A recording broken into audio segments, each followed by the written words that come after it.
하나님의 강 같은 평화가 영광의 모든 가족들에게 넘치기를 주님의 이름으로 소망합니다. 누가복음 23장 10절 말씀 보도록 하겠습니다. 제가 가진 성경으로 신약 성경 137쪽이 되겠습니다. 대제사장들과 서기관들이 서서 힘써 고발하더라. 아멘.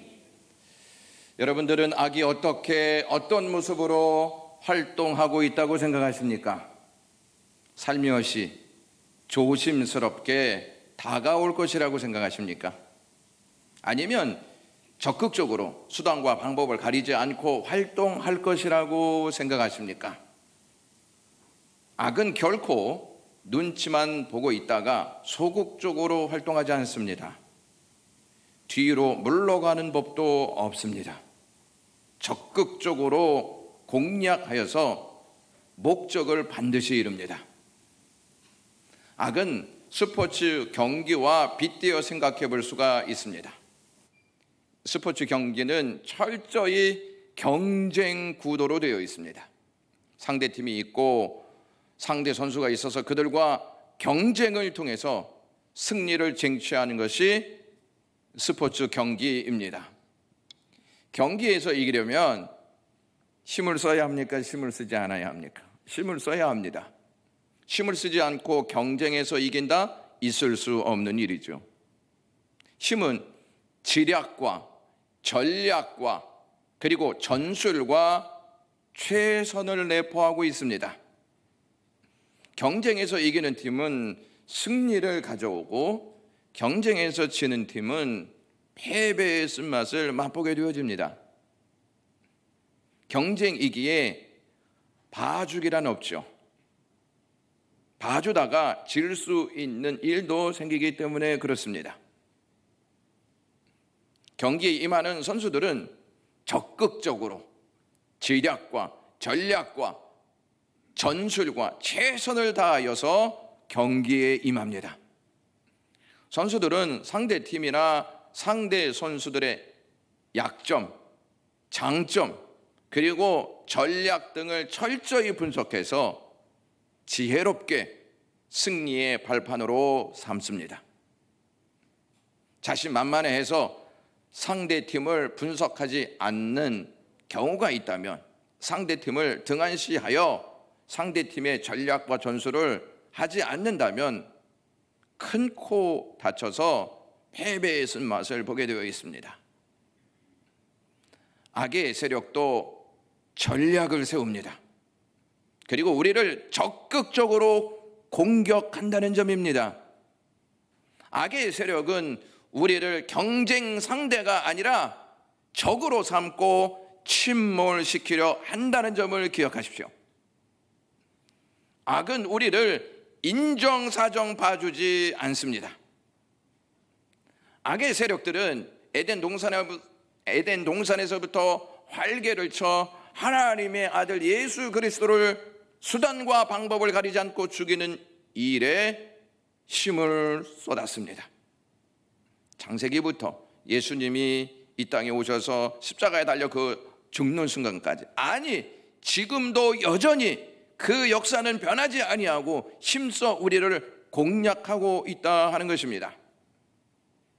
그 부분이 오늘 본문에 잘 나타나 있는데, 오늘 본문 10절 말씀 보시면 대제사장들과 서기관들이 서서 힘써 고발을 하더라 이렇게 말하고 있습니다. 누가는 이 부분과 예수 그리스도께서 십자가에 달려 돌아가시기 전에 힘쓰고 애써 기도하신 내용과 접목시키고 있습니다. 예수님과 대조적으로 종교 지도자들은 목적을 가지고 악을 공모하고 힘써 그 악을 실행시키고 있습니다. 예수님도 힘을 썼고 종교 지도자들도 힘을 썼다는 것입니다. 여기서 우리가 좀 주목해 볼 필요가 있는 내용 중에 하나가 무엇이냐면 서서 힘썼다 이러한 내용이 있습니다. 서서 힘썼다. 서서 힘쓰므로 예수님을 고발하고 있습니다. 적은 절대로 앉아서 활동하고 앉아서 그 뜻을 기다리지 않습니다. 서서 목적한 바를 반드시 이루려고 한다는 것입니다. 그들은 목적을 이룰 때까지 앉지 않고 서서 이 일들을 진행시킵니다. 서서라고 하는 이 말은 그들의 적극적인 의지를 표방합니다. 그들은 사자가 사냥감을 발견하고 그 사냥감을 입 속으로 넣는 것까지 생각하면서 두 눈을 부릅뜨고 예수 그리스도를 죽이는 일에 모두가 하나 되는 모습을 보이고 있습니다. 그들은 자신들이 세운 목적이 이루어질 때까지 포기하지 않고 힘을 쓰겠다는 의지가 서서 힘써 고발한다는 의지입니다. 종교 지도자들에게 잡힌 예수 그리스도는 거짓된 음모로 온갖 모욕과 구타를 당하신 후에 무리에 의해 빌라도에게 넘겨집니다. 23장 1절 말씀에 무리가 다 일어나 예수를 빌라도에게 끌고 갔다 이렇게 말하고 있습니다. 여기에서도 마찬가지로 다 일어났다 이러한 표현을 하고 있습니다. 여기에서 다라는 표가 매우 중요합니다. 한 사람도 빠지지 않고 다 일어나서 예수님을 고발하는 일에 앞장서고 있는 그들의 모습을 보게 되어집니다. 악의 도구가 된 무리는 적극적으로 행동합니다. 예수님을 고발하는 일에 하나 되어서 적극적인 모습을 보이고 있습니다. 고발이라고 하는 이 단어는 범죄 사실을 신고하여 수사나 기소를 요구하는 행위입니다. 자기 자신의 죄는 보지 못하고 구원하러 오신 예수 그리스도를 고발하는 그들의 모습을 한번 보시면 참으로 악하지 않는가 하는 생각 들지 않습니까? 우리도 고발할 때 내 죄는 보지 않고 상대방의 죄를 보면서 적극적으로 고발합니다. 누가 고발당해야 합니까, 여러분? 예수님이 고발당해야 합니까? 종교 지도자들이 고발당해야 합니까? 종교 지도자들입니다. 그런데 오히려 고발당해야 하는 종교 지도자들이 죄 없으신 예수 그리스도를 고발하고 있다는 점입니다. 빌라도에게 넘겨진 예수님은 누가 봐도 죄가 전혀 없으신 분이심을 알 수가 있습니다. 그러기에 빌라도가 예수님께 질문한 후에 4절에 이러한 판결을 내립니다. 이 사람에게 죄가 없도다. 누가 봐도 예수님은 죄가 있는 분이 아니지 않습니까? 빌라도가 질문을 해도 예수님께는 흠 잡을 데가 없었습니다. 그래서 죄가 없다고 선언하는 것입니다. 예수님께서 죄가 없으셨기에 구원자로 이 땅에 오신 거 아니겠습니까? 죄가 있다 한다면 구원자가 될 수가 없습니다. 예수님은 뭐 하나 흠 잡을 데가 없는 분임을 우리들은 확신합니다.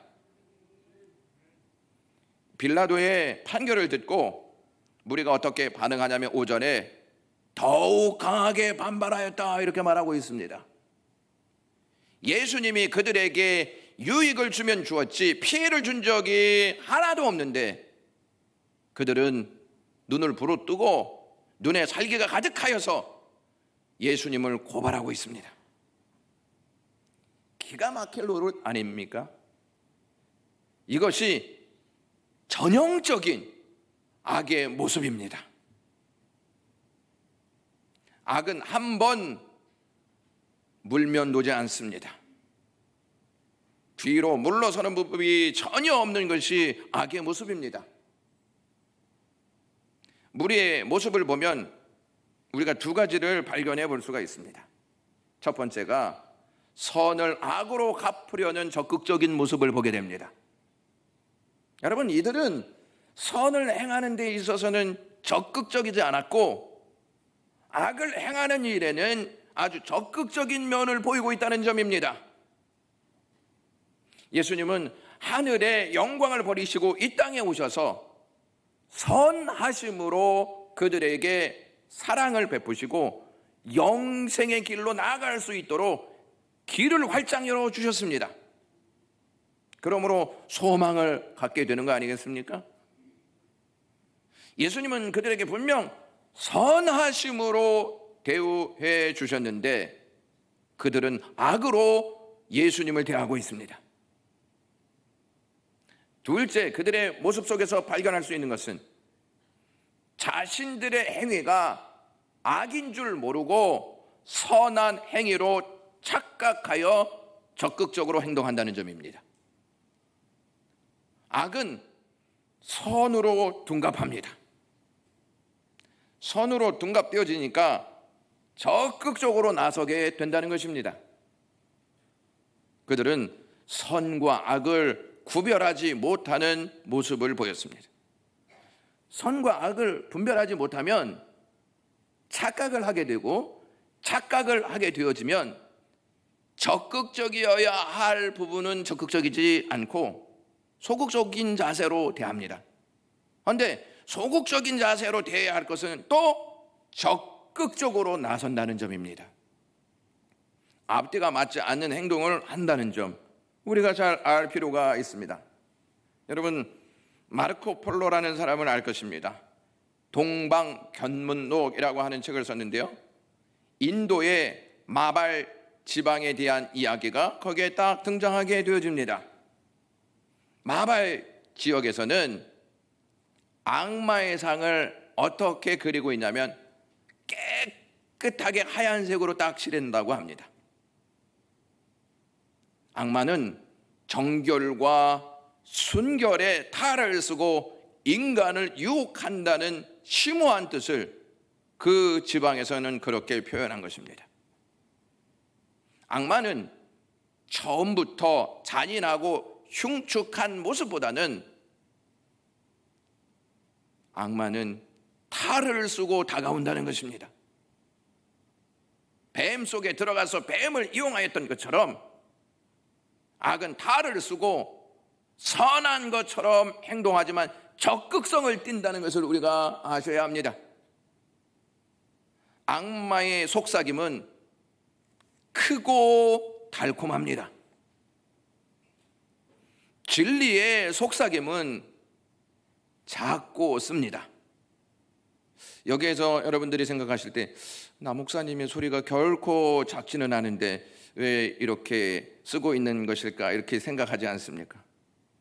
말씀을 바꾸겠습니다. 그러면 진리의 속삭임은 매우 크고 씁니다. 이러면 되겠습니까? 현명한 사람은 진리의 따가운 소리를 듣게 되어집니다.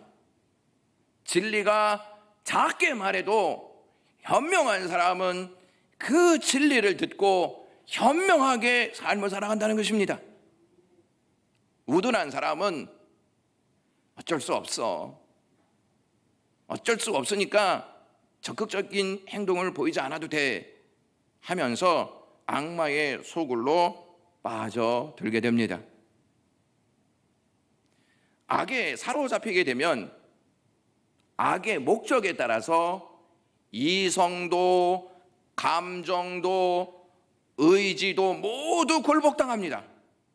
악이 이성, 우리의 지식, 감정, 이 감정뿐만 아니라 의지, 판단하는 그 능력까지 다 침투에 들어와서 악에 따라 움직이게 만든다는 것입니다. 아무리 많은 지식을 가진 사람들도 악에 사로잡히면 객관적이고 일반적인 상식도 분별하지 못하고 악의 체면에 걸려서 어리석은 행동을 합니다. 악은 모든 역사, 창세기로부터 지금까지 모든 역사 속에서 활개치며 영역을 넓히고 있습니다. 우리의 겉과 우리의 속까지 영역을 넓히고 있습니다. 우리나라뿐만 아니라 세계 모든 만방 가운데에도 악은 활개를 치고 있습니다. 여러분, 초대교회 당시에 교회에 박해가 있었습니다. 그리고 거짓된 신학이 교회에 들어와서 교회 공동체를 마구 짓밟았습니다. 악의 활동은 초대교회에만 일어나고 있는 현실일까요? 지금은 어떻습니까, 여러분? 지금도 여전히 악은 교회를 박해하고 거짓된 신학으로 공동체를 짓밟기 위한 힘을 쓰고 있다는 것입니다. 여러분, 먼 얘기지만 작년 성경 공부 주제가 진짜 예수라고 하는 주제를 가지고 도올 김용옥 교수가 주장하는 가짜 복음을 어떻게 대처할 것인가를 같이 나누어 보았습니다. 여러분, 도올 김용옥 교수는 학벌이 약한 자가 아닙니다. 한번 보여주시면 그가 학교를 어디에 나왔냐면 보성고등학교를 나왔고 고려대학교 철학 학사를 했고 국립 타이완 대학 철학 석사도 했고 일본 도쿄 대학 철학 석사도 했고 하버드 대학교에서 철학 석사도 했고 원광 대학교에서 한의학 학사도 했습니다. 얼마나 그 폭이 넓은지 모릅니다. 유명한 대학은 다 나온 사람이 이 도올 김용옥 교수입니다. 사회에 많은 영향력을 끼쳤던 선생이었습니다. 그는 자신이 정통 신학을 가지고 있다고 주장하면서 기독교 강의를 매우 많이 했습니다. 하지만 그의 강의의 내용은 정통 기독교 내용과는 정반대입니다. 어떤 내용이냐? 무엇을 부정하냐? 하나님은 인격적 하나님이 아니다. 삼위일체가 어딨냐? 예수님의 신성은 없다. 예수님의 동정녀 탄생은 있을 수 없는 일이다. 예수의 부활도 있을 수 없다. 이렇게 복음을 완전히 거짓된 역사로 바꿔놓았습니다. 그렇게 똑똑한 사람이 악한 영향에 사로잡히니 하나님의 복음의 말씀을 완전히 바꿔놓는 것입니다. 그의 주장으로 인하여서 교계와 사회가 많은 혼란을 겪었습니다. 여러분, 그의 주장 가운데 이러한 내용이 있습니다. 맞는지 틀리는지 여러분들께서 한번 분별하시면 좋을 것 같습니다. 예수는 모범적인 인간이다. 믿지 말고 본받아라. 여러분, 어떻습니까 이거? 반응이 없으시네요. 저거 믿어야 됩니까 말아야 됩니까? 이러한 눈빛으로 저에게 메시지를 주는 것 같습니다. 그럴듯하게 들리지 않습니까? 예수를 부인하는 것은 전혀 아닌 것 같아 보여요. 왜? 예수님은 모범적인 인간이다. 믿지 말고 본받으라. 그럴듯하게 들립니다. 그런데 그 말을 잘 분석해 보시면 예수님은 구원자가 아니고 석가모니나 공자와 같이 본받아야 할 사람이라는 것입니다. 결코 속아서는 안 됩니다, 여러분. 이 세상은 기독교를 박해의 대상으로 삼습니다. 왜 박해의 대상으로 삼느냐면 어떻게 예수만 구원자가 될 수 있느냐는 것입니다. 그것은 다른 종교를 무시하는 아주 불쾌한 주장이라고 말하면서 포괄적 차별금지법을 상정해야 된다, 이렇게 말하는 것입니다. 모든 종교에는 다 구원이 있다. 석가모니를 믿어도 구원이 있고 공자를 따라도 구원이 있고 마호멧을 믿어도 구원이 있다. 어떻게 기독교만 진리냐? 이것은 너무 이기적인 발상이다, 이렇게 생각한다는 것입니다. 만약에 여러분 이것이 제정되면 설교 시간에 예수 그리스도만 구원자입니다, 이렇게 말할 수 없습니다. 그 말이 법에 위배되는 발언이기 때문에 그렇습니다. 여호수아가 가나안 땅을 정복한 후에 이스라엘 백성에게 한 가지 명령을 합니다. 여호수아 24장 14절 말씀 보시면 이제는 여호와를 경외하며 온전함과 진심함으로 그를 섬기라. 너희 조상들이 강 저쪽과 애굽에 섬기던 신들을 치워버리고 누구만 섬기라?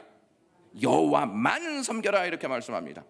여호와도 섬겨라가 아니고 여호와만 섬겨라 하는 것입니다. 왜? 가나안 땅을 주신 분은 여호와이시고 여호와만 살아있는 분이시다 하는 그의 믿음의 선언입니다. 그러나 이스라엘 백성들은 하나님도 섬기고 가나안 신도 섬겼습니다. 그로 말미암아 그들은 이방 국가에 의하여서 큰 고통을 당하였습니다. 사무엘이 나서서 이스라엘 백성들에게 이렇게 외치는 내용이 있습니다. 사무엘이 이스라엘 온 족속에게 말하여 이르되 만일 너희가 진심으로 여호와께 돌아오려거든 이방 신들과 아스다롯을 너희 중에서 제거하고 너희 마음을 여호와께로 향하여 누구만 섬기라? 그만 섬기라. 하나님만 섬기라. 이렇게 선언하고 있습니다. 왜 하나님만 섬겨야 합니까? 다윗의 고백을 들어보시면 알 수 있습니다.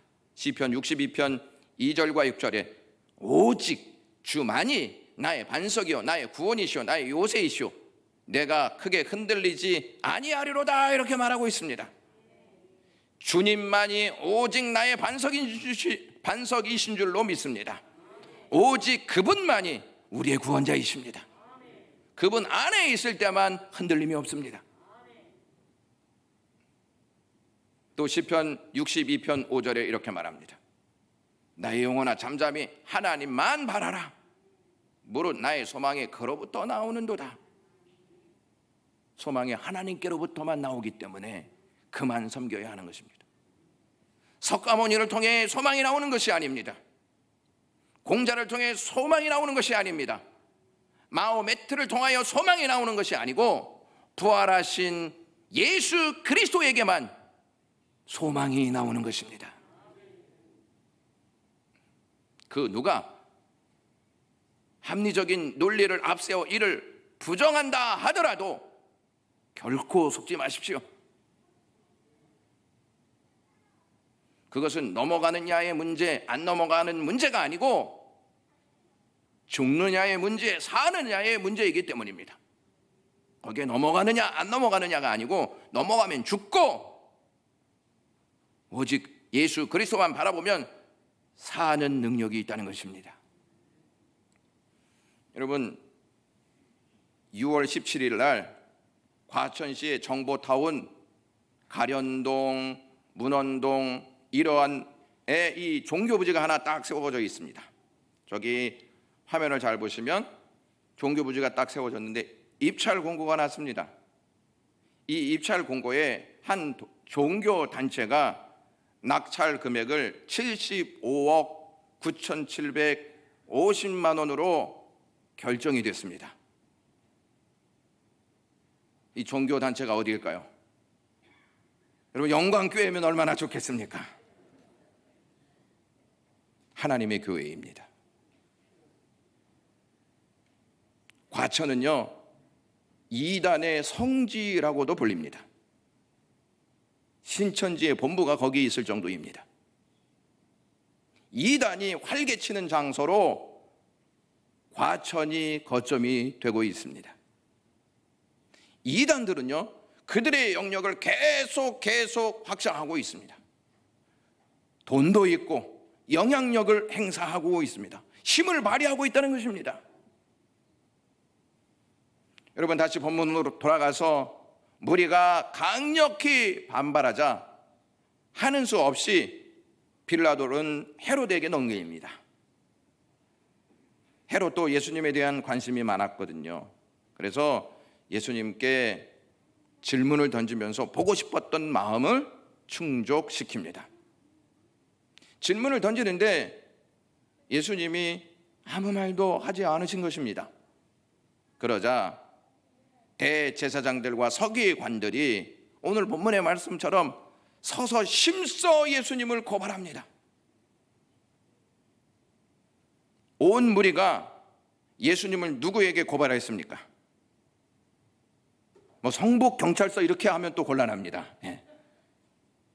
빌라도에게 고발합니다. 그러면 이 본문 10절에 있는 말씀은 대제사장과 서기관들이 헤로데에게 또 고발합니다.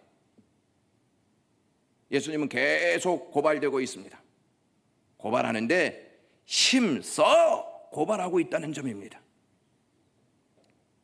어쩜 이렇게 무리와 종교 지도자들은 하나가 되어 힘써 이 일들을 추진하고 있는 것일까요? 그들의 목적은 같은 것일까요? 틀린 것일까요? 같습니다. 그들의 목적은 예수 그리스도를 죽이는 것입니다. 같은 목적을 가진 사람은 직책, 신분, 성결 등을 따지지 않고 연합합니다. 그들이 연합해야 할 것이 진리임에도 불구하고 진리에는 연합하지 아니하고 거짓에 하나 되어 진리를 죽이려고 하고 있습니다. 여러분, 이 부분을 우리가 놓치지 말아야 합니다. 거짓이 이렇게 연합하고 있다면 진리를 따르는 우리들은 뭐 하고 있어야 하는 것입니까? 거짓을 위해서 연합하는 무리를 보고 진리를 따르는 우리는 어떠한 자세를 갖추어야 하냐 하는 것입니다.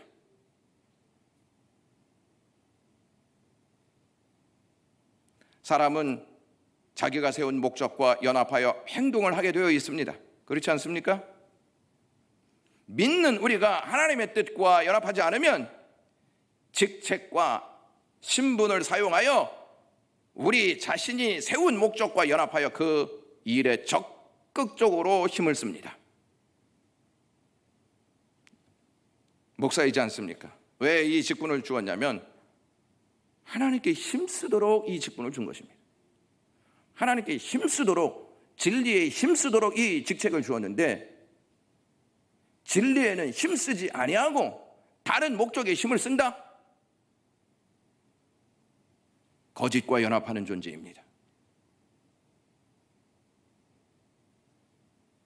무리들과 종교 지도자들은 주님께서 성전에 계실 때 말씀하였던 그 말씀을 그 자리에서 분명히 들었습니다. 그리고 예수님께서 하시는 말씀이 자기들에 관한 것임을 알았습니다. 자기들에 관한 것임을 알았다면 예수님의 말씀을 듣고 회개해야 함이 마땅하지 않습니까? 그런데 회개하지 아니하고 예수님을 죽이려고 꾀합니다. 누가복음 19장 47절에 이렇게 말씀합니다. 예수께서 날마다 성전에서 가르치시니 대제사장과 서기관들과 백성의 지도자들이 그를 죽이려고 꾀하였다. 그를 죽이려고 꾀했다는 것이죠. 여러분, 하나님께서 우리에게 우리의 죄를 말씀하실 때 아멘하고 무릎 꿇고 회개하고 통회하고 자복하는 역사가 일어야 하는데 우리는 어떠한 마음을 갖느냐는 것입니다. 주님은 맨날 내 죄만 그렇게 다 고발하시네. 힘들어서 교회 못 나오겠네. 이러한 자세를 갖는다면 악한 영과 연합하는 존재가 될 수 있다는 점을 기억하셔야 합니다. 하나님의 말씀을 들었으면 하나님의 진리 안에 연합의 역사가 일어나야 하는데 그들은 그렇게 하지 않았다는 것입니다. 왜? 그들 중심에는 이미 자기들이 세운 목적이 있기 때문에 그렇습니다. 사랑하는 영광교회 가족 여러분, 여러분들의 목적은 뭡니까? 왜 하나님을 믿으십니까? 왜 이 자리에 나오셨습니까? 무엇을 목적 삼아 기도하고 있습니까? 대제사장들과 서기관들이 힘써 고발하자 헤롯이 그 군인들과 함께 예수님을 업신여기기 시작합니다. 앞서에서는 공회원들은 예수님께 침을 뱉고 예수님을 구타했습니다. 그들은 예수님의 눈을 가리고 선지자 노릇을 하라, 너를 치는 자가 누구냐, 이렇게 여러 가지 말로 예수님을 희롱했습니다. 마찬가지로 헤롯과 그의 군인들도 예수님을 희롱하고 괴롭게 했습니다. 얼마나 희롱하고 얼마나 괴롭혔는지 성경은 이 부분을 계속 말해주고 있습니다. 헤롯은 예수님이 죄가 없다 하는 사실을 알고 도로 누구에게 보내냐? 빌라도에게 보냅니다. 누가복음 23장 12절 말씀에 이러한 내용이 있습니다. 헤롯과 빌라도가 전에는 원수였으나 당일에 서로 친구가 되니라, 이렇게 말합니다. 헤롯과 빌라도는 정치적으로 서로 라이벌 관계였습니다. 경쟁 관계였다는 말입니다. 이 본붕왕 헤롯 아버지는 이 헤롯 왕을 로마로 유학을 보낸 역사가 있습니다. 그래서 이 헤롯은 로마에 있는 아주 유력한 정치인들과 매우 두터운 관계를 가지고 있었습니다. 그렇기 때문에 빌라도는 이 헤롯을 결코 무시할 수가 없었습니다. 그런 중에 빌라도가 어떠한 짓을 하냐면 성전에서 제사를 드리던 갈릴리 사람들을 임의로 죽여버렸습니다. 갈릴리 지역을 누가 맡고 있었냐면 이 헤롯이 맡고 있었습니다. 내 허락도 없이 빌라도가 내 주민들을 죽이는가? 좀 비슷하지 않습니까, 여러분? 빌라도 같지 않습니까? 이러한 이유로 빌라도하고 헤롯은 원수가 되었습니다. 그런데 이번에는 빌라도와 헤롯이 친구가 됩니다. 누구를 놓고? 예수님을 놓고 친구가 되어집니다. 이와 같이 악인들은 악한 일에는 쉽게 하나가 된다 하는 것을 우리가 볼 수 있습니다. 예수님을 놓고 세상 사람들은 다 하나가 됩니다. 예수님은 구원자가 아니야. 예수님은 하나님의 아들이 아니야. 예수님은 복된 소식이 아니야. 이렇게 다 하나가 된다는 것입니다. 악은 같은 목적을 가진 사람들과 친구가 됩니다.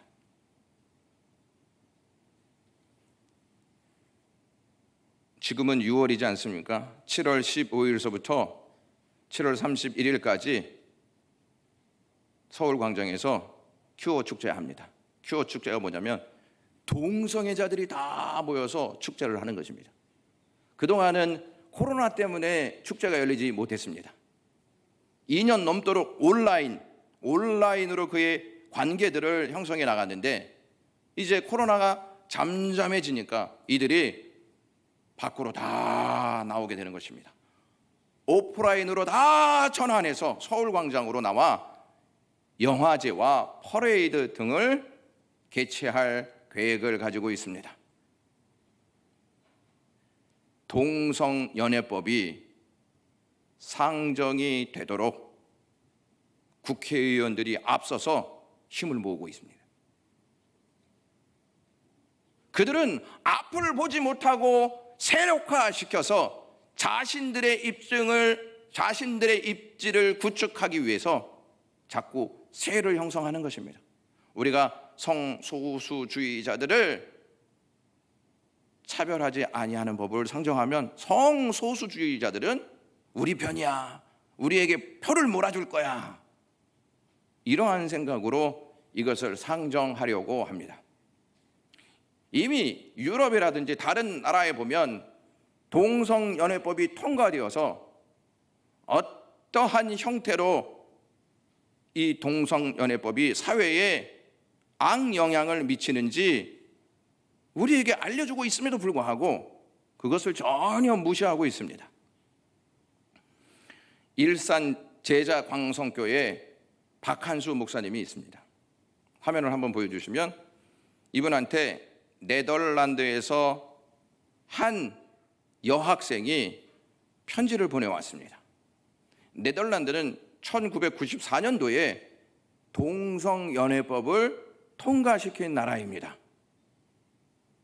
그 나라가 지금 어떠한 상태에 있는지를 편지로 다 써서 이 목사님께 보낸 것입니다. 동성연애법을 통과시킨 이 역사에 학교 기관들은 한 날을 딱 정해서 금요일 날 옷을 똑같이 입고 동성연애법에 어떠한 교육을 받아야 하는지를 동영상을 통해서 본답니다. 그 옷 색깔이 오늘 좀 이렇게 얘기해서 뭐하지만 보라색입니다. 그렇다고 이 구루터기를 동성연애자로 보면 안 됩니다. 예. 하나님의 진리의 기리터기가 아니라 구루터기로 세워질 수 있기에 그렇게 보시면 안 됩니다. 자, 보세요. 금요일마다 동성연애법이 계속 방영된다고 합니다. 그래서 고등학교 1학년이 딱 되지 않습니까? 50%가 동성연애자가 된다고 합니다. 지금 고등학교 1학년 50%가 그러니까 2명 중에 1명이 동성연애자가 된다는 것입니다. 심각한 현실을 공개했습니다. 또 스웨덴도 동성연애법이 통과됐습니다. 그곳에서 어떠한 일들이 벌어지는지 바른 성교육 강의를 하는 김지연 대표에게 어느 한인이 그 실상을 동영상으로 보내왔습니다. 한번 보여주시면 좋을 것 같습니다. 여기는 동성애에 대해서 이미 합법화됐고 이게 그 어깨에 대해서 얘기하는 것 자체가 이제 뭐 차별이다 이렇게 얘기를 하는데 그거를 이제 제가 그냥 실생활에서 못 느끼는데 TV를 봤을 때 그런 모습들이 너무 자연스럽게 나와요. 진짜 동성애 하는 거는 그냥 기본이고 심지어는 애들 보는 드라마를 제가 보게 됐는데 이게 어떤 배경은 행복한 크리스마스인데 그 안에 어떤 가족이 아빠 둘의 엄마가 하나예요. 근데 그 엄마도 임신을 해갖고 있는데 누가 아빠인지 모르고 이 사람들은 누가 아빠인 게 중요하지 않아. 그냥 그대로 받아들이고 그 주변 사람들도 그 가족을 그냥 사회 구성원으로 너무 당연스럽게 뭘 물어보지도 않고 그냥 하나의 가족으로 그냥 자연스럽게 인정해버리더라고요. 그래서 이거에 대해서 아들한테 좀 어떤 스웨덴어에 대해서 공부를 더 시키고 싶어서 드라마나 여러 가지 TV를 좀 이렇게 보여주고 싶었는데 전혀 건전한 게 아니고 얘네는 정말로 그런 거에 대해서 아무 생각 없이 무차별적으로 이렇게 집어넣는다고 해야 되나? 그러니까 뭔가 이렇게 행복함과 어떤 가족들의 그런 이미지 이렇게 그거를 보여주면서 그걸 자연스럽게 끄집어 이렇게 드리는 것 같더라고요. 그게 전혀 이상한 게 아니고, 그러니까 얘네가 어렸을 때부터 봤을 때 정말로 그 인식하는 게 너무 다양해지는 거죠. 이렇게도 구성을 할 수 있구나, 저렇게도 구성을 할 수 있구나. 그렇게 하면 나중에는 더 이상한 구성이 나올 수도 있겠다는 생각이 들더라고요. 여기까지 보겠습니다. 악이 이렇게 모든 분야에서 활개를 치면서 활동하고 있습니다. 사랑하는 영광의 가족 여러분, 이러한 상황에서 믿는 우리가 무기력한 가운데 있어야 하겠습니까? 코로나가 우리의 힘을 다 빼놓고 있는 상황에서 악의 세력은 기회를 놓치지 않고 열정을 보이고 있습니다. 주님은 하나님과 하나 되어 순종의 길을 걸으셨습니다. 순종의 길을 걸으셨을 때 힘쓰고 애썼습니다. 고난이 있을 때에도 힘쓰고 애썼다는 말입니다. 고난이 우리 삶 속에 침투해 들어왔습니다. 우리가 어떻게 합니까? 악은 저렇게 활개치면서 힘쓰고 있는데 우리는 자야 하겠습니까? 그냥 쉬어야 하겠습니까? 그냥 앉아 있어야 하겠습니까? 무관심하게 하나님이 다 알아서 해주시겠지, 이러한 마음 자세로 살아야 하느냐 하는 것입니다. 사랑하는 영광의 가족 여러분, 여러분들에게 한 가지만 주문하겠습니다. 악이 힘써 예수를 고발하고 거짓이 진리를 무너뜨려 하는 이 상황에 우리는 힘쓰고 애써 주님처럼 기도하면서 진리를 일으킬 수 있는 영광의 모든 가족들 되시기를 주님의 이름으로 간절히 소망합니다.